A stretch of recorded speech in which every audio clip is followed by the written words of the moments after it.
Welcome to Vacation Station, hosted by Lisa and Nancy, editors of BigBlendMagazines.com.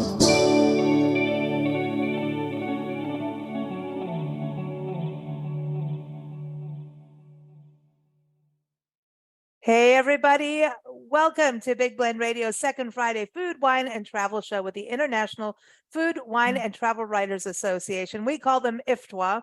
It's a lot easier to say than International Food, Wine, Travel Writers Association. I said it twice, I get a star. But we do this every second Friday. We get to chat with the association's travel writers and photographers and authors, and we find out what it's like to be a travel writer, where they've been recently, and it is always a fun conversation. If you're a travel writer, photographer, and also a destination, I encourage you to go to their website, which is ifwtwa.org. Today, we're excited to welcome travel writer Linda Stewart. And this is super cool. Linda Stewart took a genealogy journey. Now, we cover this on our shows all the time. We talk about family history, genealogy. I never spell it right, and she's an English teacher, so she's going to get me. But genealogy, there's a thing about going to a place where your ancestors have been, and she did this with some of her family members and went to Scandinavia, and we're going to hear all about it today. So welcome, Linda. How are you? Oh, fine, thank you. And I'm really excited to share my journey with you. I know we've been talking since July about this when you were planning it. Well, we planned it 3 years ago, and then COVID happened, and so we had to keep postponing, but it finally became reality last August. Wow. So all that planning, so during COVID, once you get into that rabbit hole, because genealogy is a rabbit hole, once you get started, especially during COVID, did you were you up at 3 a.m. and not going to bed? Not particularly, but probably up until midnight, because you do find yourself in a rabbit hole because one idea and hint leads to another, and you have to check things out. And if you're interested in it, it can become quite a passion. And it's almost like you're a detective, because it's like a mystery. Very much so. In fact, they do have some true crime detective shows that had genealogy profilers that helped work on cases. So, yes, very much so. Oh, did you find any in any criminals in your? I know we probably have some, but which is kind of interesting. But we can talk about that later. But that's fun. You never know. Most of the time, you're going to find, and I hate the word average because it's not really average. They're just honest, hardworking people. That's the stock, as my dad always said, the pioneer stock that we come from. Every once in a while, you find a very interesting ancestor. And I think everyone would, because as it turns out, since your genealogy goes back exponentially, if you continued without any intermarriage, you would have more people than have ever lived on the earth. So those are kind of interesting finds too, because people do intermarry within families. It's the family circle. That's what I say. It's the game the whole family can play. Anyway. Oh boy, think about this. I know. Well, because there's interesting things in family history, and you're going to find things that you just don't want to know. And then you're going to find things like, oh, hooray, that takes care of, this over here was negative, but this over here made it. And then you find, especially going back, which is, and some of your family history goes into actually maritime history, which, is very, very interesting, because you've got to think about, it's not like you've been on cruises, right? It's not the same. Right. It's not the same, right? So let's start off. Where did you start? I mean, you went to Scandinavia. You went all over. What was the beginning point? And who were you with? Tell us about your family, because it was three generations. My cousin and I, who share grandparents, his mother and my father were siblings. We've just been interested in the family. He's 20 years younger than I am, but we've always just been super close. And both of his parents and my parents are now deceased. But we thought it would be fun to take this journey. So we started planning it about 3 years ago. And then early in the summer, my niece had mentioned that her daughter, my great niece, would be in Ireland on a foreign exchange college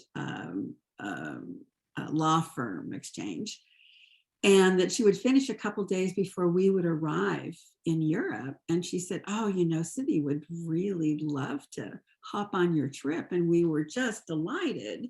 She's 20. And my cousin almost 50, and I won't tell you how old I am, but it was 3 generations. And with a little bit of different perspective, but the main commonality was the closeness of our family and the interest in seeing those who went before us. That's, really, I think it's cool that it's 3 generations, because we also, our younger generations coming up the ranks, for them to have an interest is carrying the torch and preserving family history too, So you all go off and did you guys learn about each other through your family history? That's Yeah, well, we've all been close all these years. So I don't know if we learned anything about each other, except that my 20-year-old great niece, Sydney, she was the techie star. And my cousin thought that, we both thought, well, we know a little bit of technology, but she was very helpful. We were in a cemetery and she was Googling on her phone or on some sort of an app. And she said, oh, we're related to this person. I mean, they're like third great uncle or something. And she taught us how to find out. So if you enter a name, the birth year and the birth date and the geographical area, you can find out if you're related to that person. That is, if they're on the database. Right. And that's the website you said, Ancestry.com, familysearch.org, right? My journey actually started when I took a DNA test a few years ago on Ancestry. And the interesting thing, or non-interesting thing about it, was I didn't really find any surprises. My father's family, we had diaries from his family. And then my mother's family, they both had a couple of cousins who were educators and had summers off. And so they compiled German history and English history. So we had a lot of background. And interestingly, there really were no surprises, except I had Swedish, a fairly good percentage of Swedish, which I didn't understand until I started plotting my ancestry. And I joined the Ancestry.com, which is a paid service. And then my cousin told me about another service, which I think it might be of interest to people since it's complimentary, no fee. It's familysearch.org. And you can just enter any of your family history. And what's really interesting is you may not have entered anything in the database, but maybe your mother has a cousin who's been doing this for years. The LDS Church has been entering in. Yeah, they're good. Any names, fabulous. And we used a lot of their documents, and my ancestors had some of that. And then other volunteers and churches and people who are interested. This database keeps growing every day. So every day. And newspapers too. We started to find some of our family history in old newspapers coming up in just Google searches. And we're like, oh my gosh, there's so-and-so. Oh, I didn't know he did that. Yeah. And that is our side of the family. I mean, we have some crazy family history, and I know we wanted to do, more before you came on, but the actual dates and everything are in our storage unit. We travel full time, so it's always a little difficult to have exact dates, but one thing leads to another, and you start finding out that there's this web of family across the country. We, for some weird reason, our travels have had us circling back to certain places over and over again. And then we find out that we have ancestors there, or actual relatives, distant relatives living in those regions. How bizarre is that? Why is that? I think I mean, did you get a feeling when you went in your ancestors' footsteps in these places? I mean, it's a weird feeling, isn't it? It's like, It is very much. I guess it may be kind of a DNA deja vu. yeah. You inherit your eye color, your hair color, and so many traits from your ancestors. One wonders if there's no scientific proof, but one does wonder if there isn't anything else that you carry with you. And maybe that explains a lot of people's feeling of deja vu. One interesting thing is that we arrived in Denmark, and everywhere we went had a liquor store. See, I must be ice Danish. cream. I am addicted to licorice. I must be a Dane. I have to be. Yes. I'm Yes, a and it was great so Dane. interesting. Licorice ice cream. It was good. Oh, But it was something I could only have 2 or 3 bites of, Wow. and that was satiating, and that was fine. But amazing, a whole store dedicated to Licorice. shelves and shelves of different kinds of licorice, mostly black licorice, salted. Oh my Wow. gosh, I need to go. You have no idea how like weird I am about licorice. Listen, And my no father, knocking of my Twizzlers, but that's not grandfather, it. and perhaps that was all handed down. Wow, wow. Some of the best licorice I ever Mm. had was when we lived in England. And I'm Mhm. just like, this is Real part of me. licorice. So yeah, real licorice. And then South Africa, we had licorice too. And here, the peanut patch in Yuma, Arizona has the best licorice. I'm sorry, but every time they open up, I'm like, we've got to go through. We'll be there next year, but we have to go through and get licorice. I just Mhm. it's It's real licorice as and opposed I've to had licorice the ice cream. sweetie. Mhm. I don't Well, want to say brand interesting. names. but- I've talked to a lot of people and mentioning that a lot of people, oh, we like red licorice, but we don't like black That's not licorice. no, That's I that's grew not up not with it, licorice. so no. Yeah, And that's there's not salt real licorice. licorice. There's salty yes, licorice. the salty one is, I really like the salty one. Mm. You have soft licorice, hard licorice. We found some black licorice gummy bears. I got hooked on those. Dude, sorry, Yeah. but now I'm getting a little excited. Uh-oh. Now there's Ouzo too, in Sambuca. I'm just saying that. Yes. I yes. know that you, No. well, everybody, Linda Stewart, okay, is a cocktail lady. She has a column on our friend's website, life-uncorked.com, and that's the Montgomerys, Sue and Tom, right? Yes.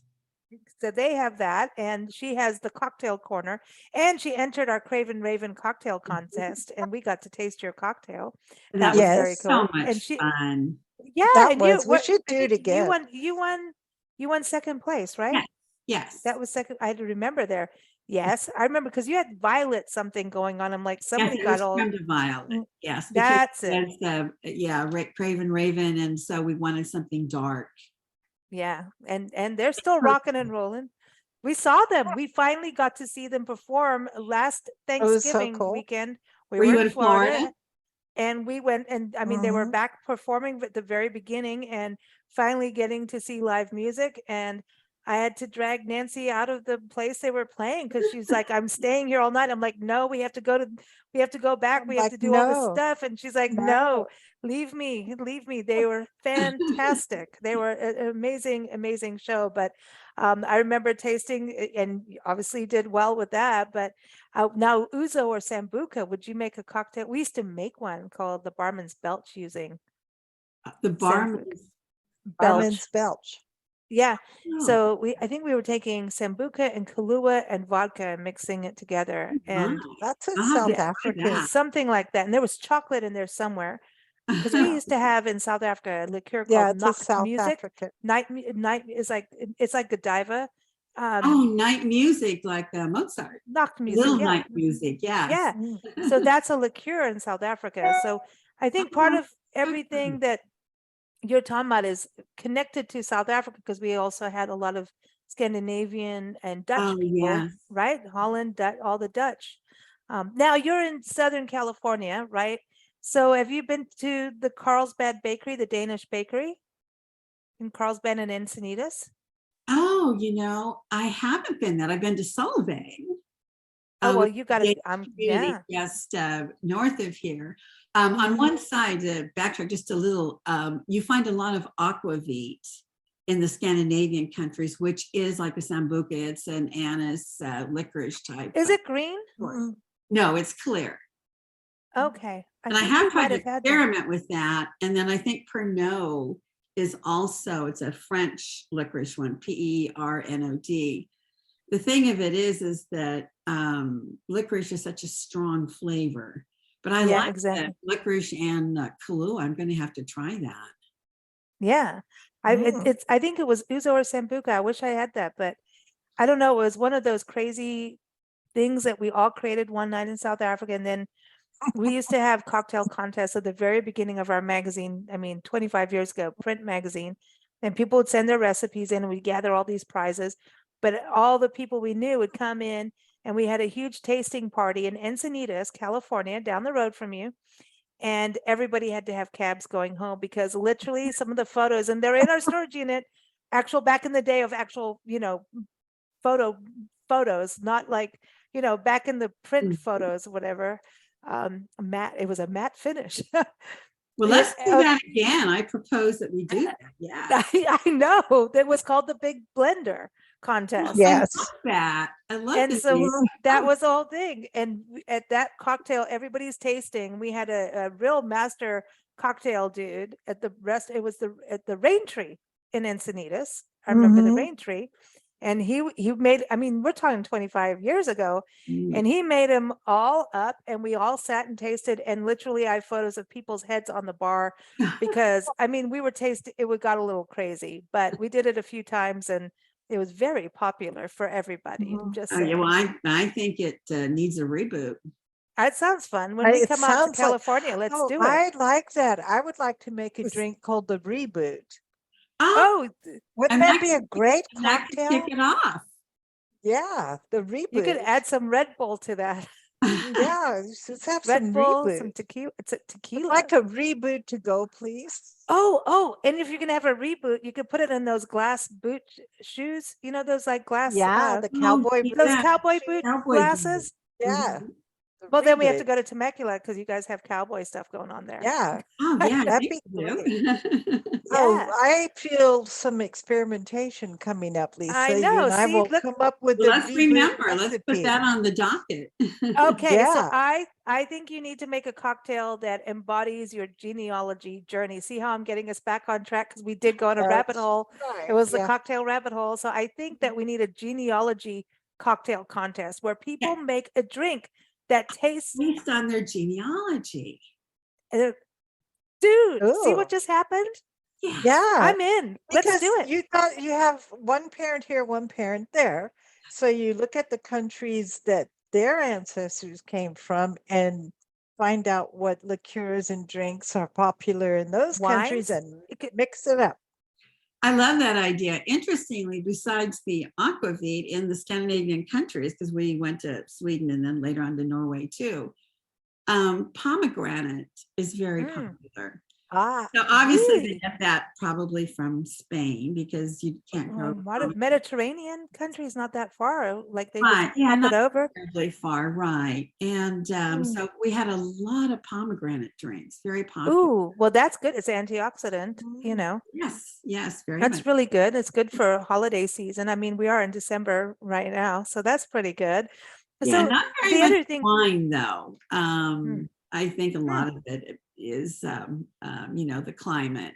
But they are working, as a lot of other places are, on getting something that is conducive to the climate. A lot of universities work on that. I know University of Michigan and a lot in the United States around the colder areas.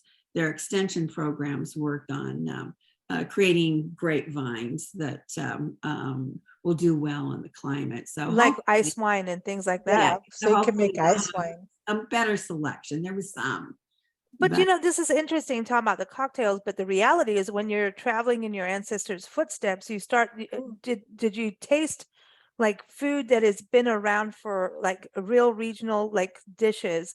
So now you can taste what your ancestors ate kind of thing. Yes, one of my disappointments was that I've always cooked Abelskever and my kids love it. And I cook it. I prepare it now for my grandchildren. But when I went, when we were in Denmark, I tried to find Abelskiver and they said it was only offered at Christmas time. Right.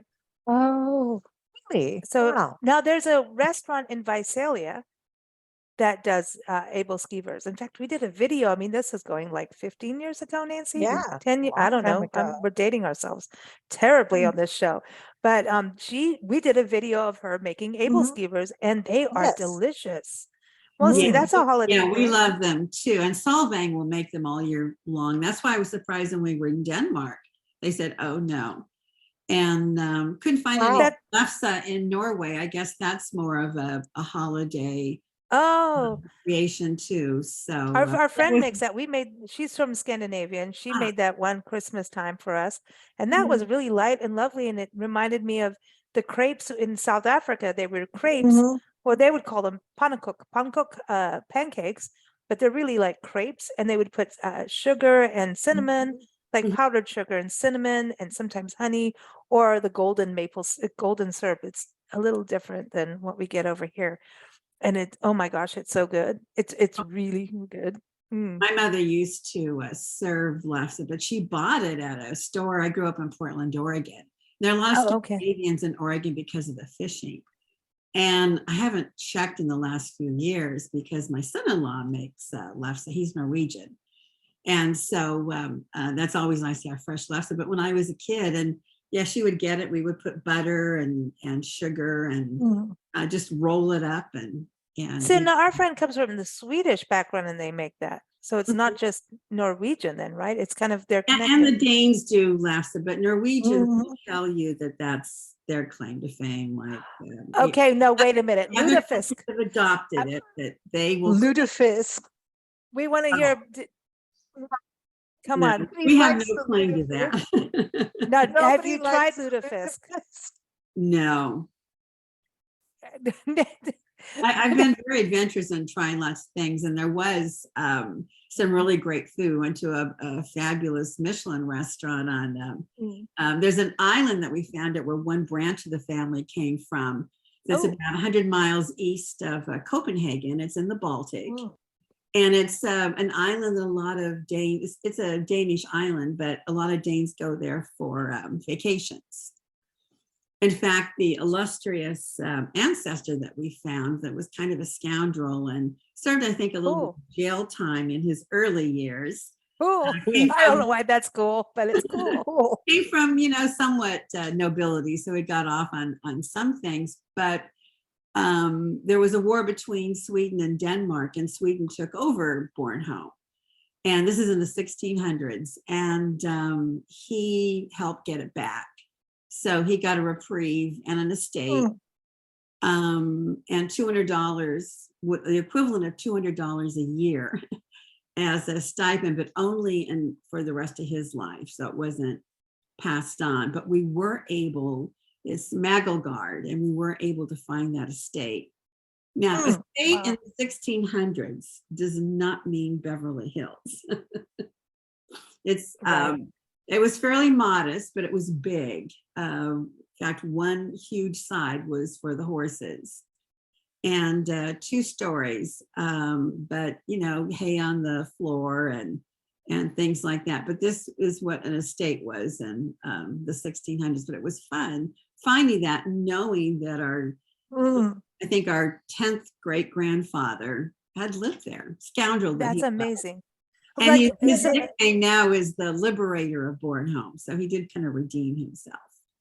You never know what you're going to find. Like, I know my parents would tell me not to listen to my grandmother on my mom's side, who came from Hull in Yorkshire in England. And she married a man twice her age, got married when she was 13.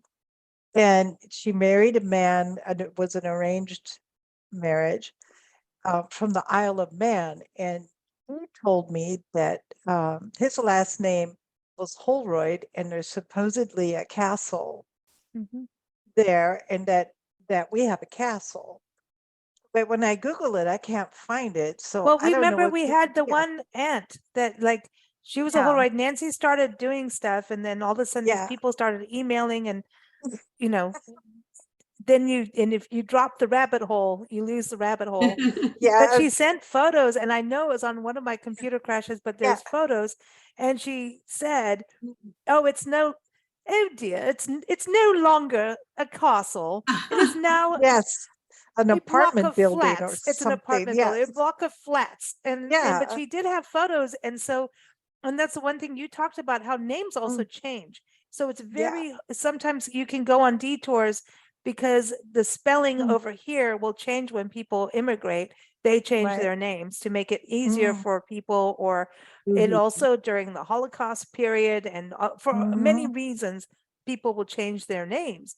And and now there's a trend for people to change their names all the time, but just for the heck of it. But I first saw an exhibit in the Museum of the Occult, which is no longer functioning. The Museum of the Occult.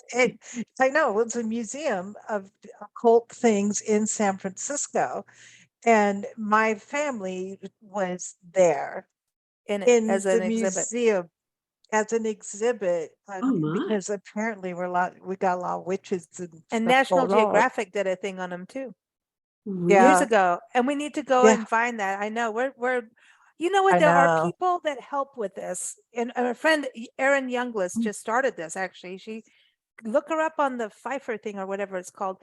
She helps people who do not have time doing genealogy.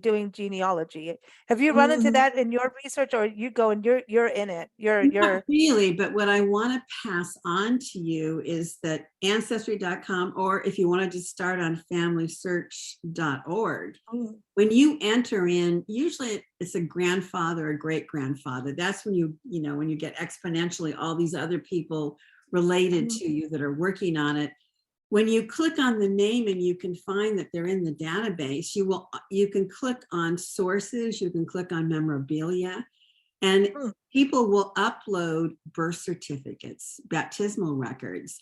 A lot of our time was spent in going to churches in Denmark and a couple in Sweden, because those were the ones that had the baptismal records and marriage records.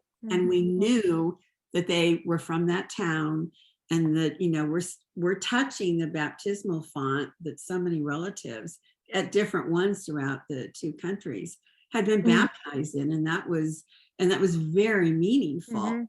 But I think you'll find if you enter that on your own and you go into the other options, you will find so much military records that have been uploaded. And maybe even the castle has, because on my Bornholm was on my grandmother's side, and on my father's side, the mainland of Denmark, uploaded onto the site had been a map of a family estate. And again, the estates was different than this, was a 1700s one. And so we went to this town, Amundrup, which is probably 50 miles south of Copenhagen. And we went to the church and we started asking around, and the church was closed, but we called the number and we got a person on the vestry. She was very nice. And she said, oh, the church is closed. And we said that we'd come from America, and we thought maybe our relative had gone to this church.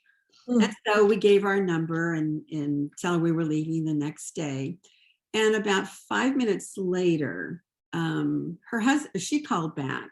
And she said, my husband will be right over to open the church for you, because as he told me, if they can come thousands of miles to check on their ancestors, we can go a few miles and open the church. Oh, that's sweet. See, but this is such a special thing. And you talk about this in your article, and everyone, Linda's article's up on blendradioandtv.com, and just type in Linda Stewart and it will come up.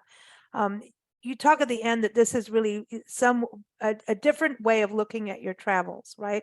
You talk about this, and we've talked about this a lot. Glenn Burrows is on our show every month.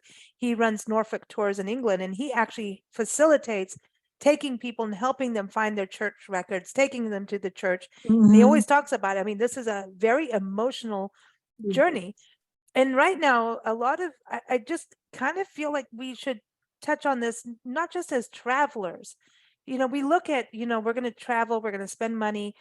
We want something transformational, something that's really going to move us when we go. And sometimes this is a little bit more than going and seeing the big sites. Okay. Yeah. You want to do those in between, but this is something very pure and real. And these places are becoming ruins sometimes, Yes. So there is kind of a get her done now before they go away. And I also believe that destinations should actually incorporate this into their tourism outlook, which I think they kind of overlook. They'll put in churches and things, but they're not looking at it really as people traveling for genealogy, yet it's huge, especially in certain areas, especially in ports. Ports, railroad destination, like places that were hubs of commerce. I mean, there's certain areas that should really go for it. And you know what I mean? It's like you go to a hotel, and remember back in the day, they'd give you a printout in the hotel. Now everything is digital. Here's the local churches, here's the local AA, and here's your Gideon's Bible, right? It was about you going to church, but it's actually way bigger than that. You know what I mean? Okay, now someone's going to yell at me for saying that, but you know what I mean? It is, I mean, imagine going to a service that your family went, no matter what you believe in. I mean, if I found, somebody, went to this church or even ran the church or was a priest or a reverend, I would go in there and go into a service and see what it was like for them. That would be cool. Well, I think this is new territory, and I can't emphasize enough how technology just within, I would say, certainly within the last 10 years, but even within the last 4 or 5 years, has completely changed, because you may have seen the television show Roots, and there are a lot I love that. shows on now. People are interested, but these people are uploading data. And again, every day it changes because there's more on it, and the more and more people who upload this is addictive. data. My grandfather's cousin and my grandmother's cousin on my mother's side, they took years compiling genealogy, and they both have books, and I've gone through them to get some ideas on my mother's side because I want to do more genealogy journeys. But I think of the time and effort, and even though I spent hours and hours and hours, all the information was there. I did have to verify. I would say 90 to 95% of the information is accurate, but every once in a while you'll find, well, this could be their child because they had died before the birth date. So you have to check dates. Again, doesn't happen very often. And there was an error on my great-great-grandmother. She had died, and then my grandfather had remarried her a couple of years later. So it had the children born of that same couple as being half siblings, which wasn't true. So I corrected that. But little things like that, mostly having to do with dates. So you do, that's my caveat. You do have to be diligent. Because it's humans documenting it too, and humans make errors, but I would say the vast majority is true. You just have to make sure, does this make sense? Was my uncle's name indeed that? And you can go back and check on that. And then one more thing I wanted to add with genealogy travel is that, and this is what my cousin and my niece were so helpful on for me, was Google Translator. There were documents, there were church pamphlets, and there were documents at this one farm that was now a museum that had been in the family. And they have a website, but it's all in Danish. But with Google Translator, you take your phone and you scan the document, and it translates it into English. And I think that's really huge. And that's the thing too, when you do genealogy, if you're just going and mapping the genealogy, then you'll maybe look at a globe or an atlas or Google Maps, right? But it's different if you're planning to go there. Then it's like, now you're getting ingrained. Now this becomes like, wow. And then you have to start learning the names because you're going to go there, and you don't want to just get off a train and go, where the hell am I? You know what I mean? It's like we all do that at times. They get out of the car, get off the train, off the plane, whatever. but at least kind of start to go, oh my gosh, let me check this out. Look at cemeteries. It becomes kind of your guide. It's a guide in a way of travel. It's very real. And I know in tourism, we're talking about transformational travel all the time. We're looking at regenerative travel. And with that, we're giving something back. And I think there's something about genealogy that when you go to a place, you're able to add back into the genealogy part of the connections of what happened with the people in the States from your family being over here. So that's kind of this is, we used to all go to the local pub. They said, go to a pub or a church to meet people, right? This is kind of that midway where we actually connect with people, and you'll find distant relatives too. Did you find any distant relatives while you were out there that you think you're related to? Actually, we living, I should my say. my cousin had a friend in Sweden. We were in Stockholm, and so we went to dinner, and so we thought, well, it'll be fun. So I think Ancestry does, but Family Search has a place where you enter someone's name, and it helps if it's like a grandparent or great grandparent, and their birth year, death year, and the geographical place they were born and died. And then you push a button and you say, are you related? Now, if that's in the database, it comes up. And his friend, we were all, I think, like 12th cousins, like once removed or something. And what's funny is that Susan Montgomery's husband, Todd, he has Scottish English heritage. So we did that. And Todd and I are 13th cousins, I think. That's wild. That is wild. And it's like, and you didn't know, I mean, you haven't known Todd since you were a kid. Like, what I mean? We just met a few years ago. Yeah. And they were instrumental in getting me involved in IFTWA and writing as a second career from teaching. Yeah. It was really fun. He's a great photographer too. Yeah. Yeah. See, but then in some way you're connected in this whole thing. See, isn't that weird? Like, Todd is travel writing, photography, Sue obviously too, but your bloodlines connect, and yet you have the same kind of interest. Isn't that bizarre? I mean, it's not, but it is.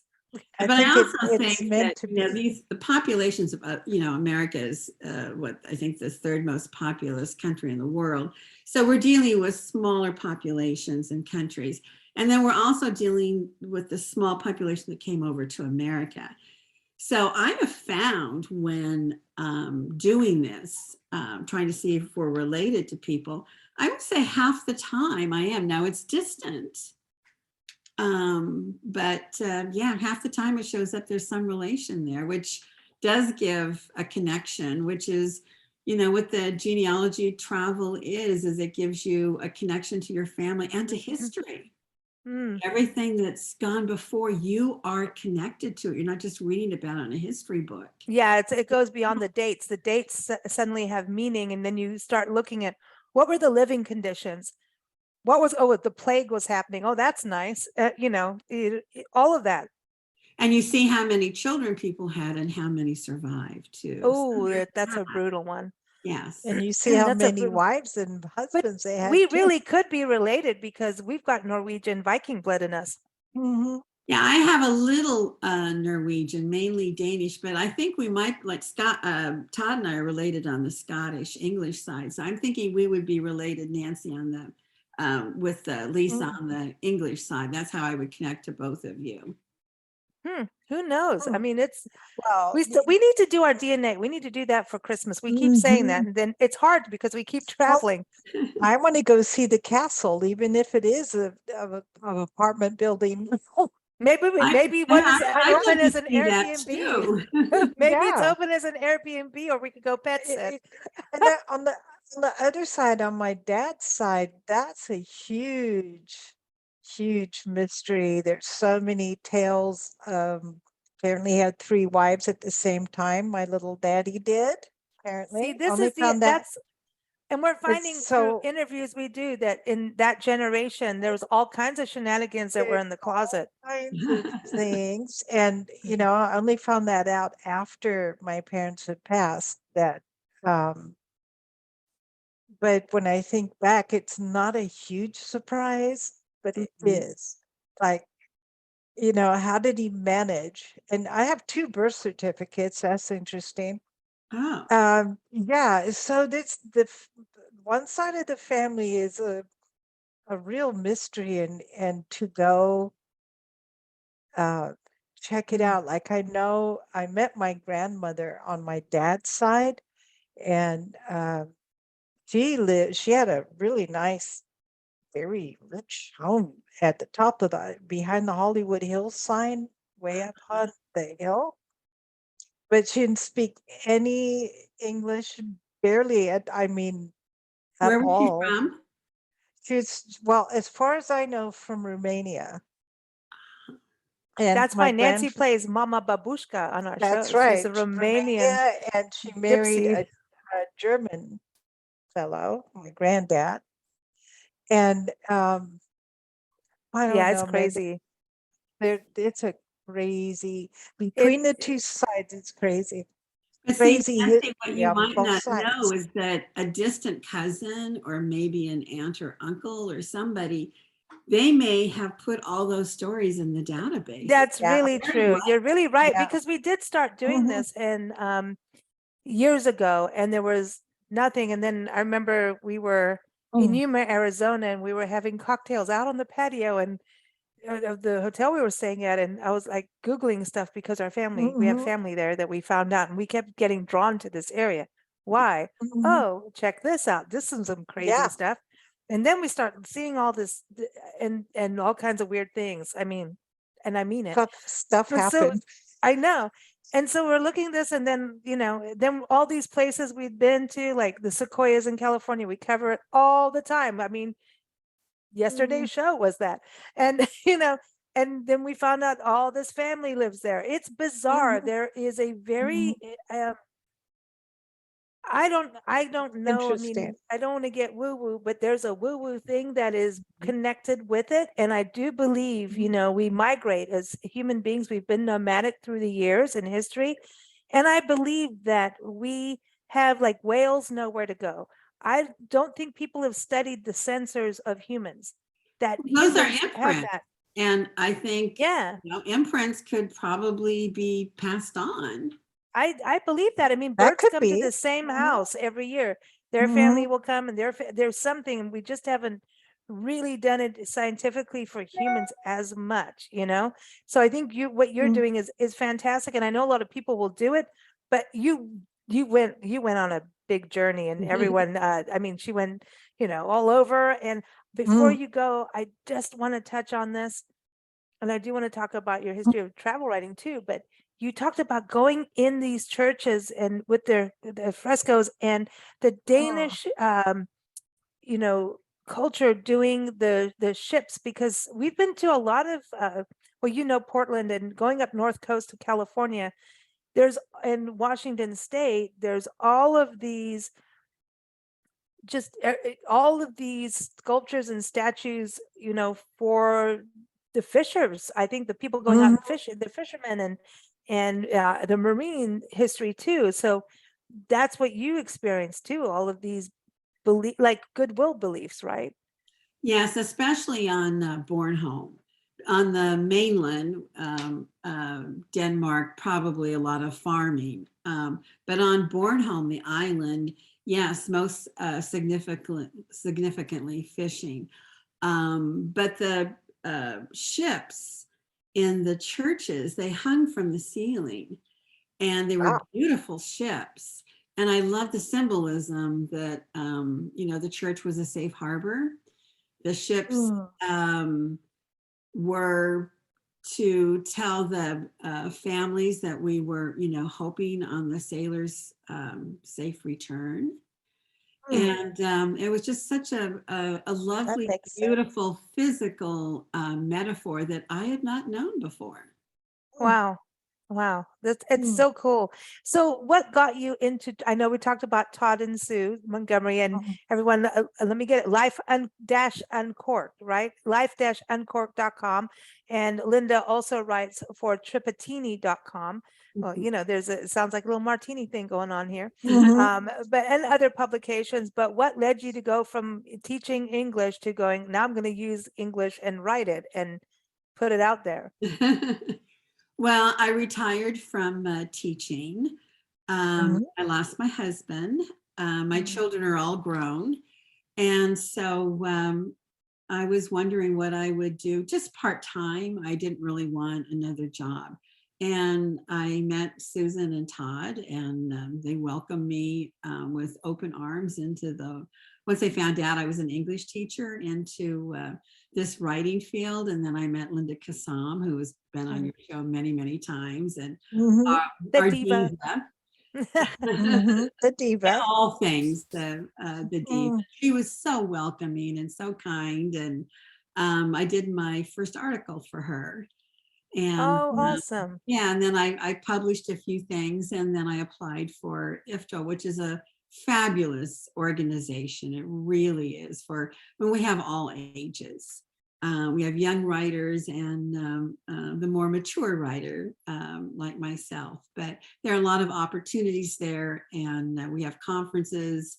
We have we had a conference in Sarasota just recently, and you get to meet other writers and people from visitors bureaus from all over the country. So it's a great opportunity for someone who's looking either to do full time or part time, as myself. That's awesome. So where's the best place for people to follow you, social media, website wise? I know Life-Uncorked, tripatini.com. Are those the best two places, or Yes, on are there other? Instagram, I'm temeculalinda.com. Mhm. All right, Temecula Linda. So everyone keep up with her there on Instagram. Mhm. Always a pleasure to hear from travel writers. And this is just Oh, an especially cool story and very inspiring. And I think it's timely while we're at the holiday season when you're sitting down with grandma, get that recorder Get the out because you can story. record Get the things. story. Yeah, and that's the thing too. We used to have to get a pad and paper out, but right now you could just get a recorder or use your phone, use a video camera, let them talk and have that conversation, document it. And it's really cool to have people's voices, you know. and to have Uh, photos and documents. And again, those you can upload so other people can enjoy them. mhm, Mhm. absolutely. Thank you so much, everyone. Again, we Thanks. do It's this show fun. every second Friday. We also have every second Tuesday. And we have a new travel panel show coming out next year in 2023 with IFTWA, with travel writers coming on. So stay tuned for that. A lot happening. It's very exciting. Mhm. I'm Yeah. it's super cool. Thank you So so thank much for letting me share my journey.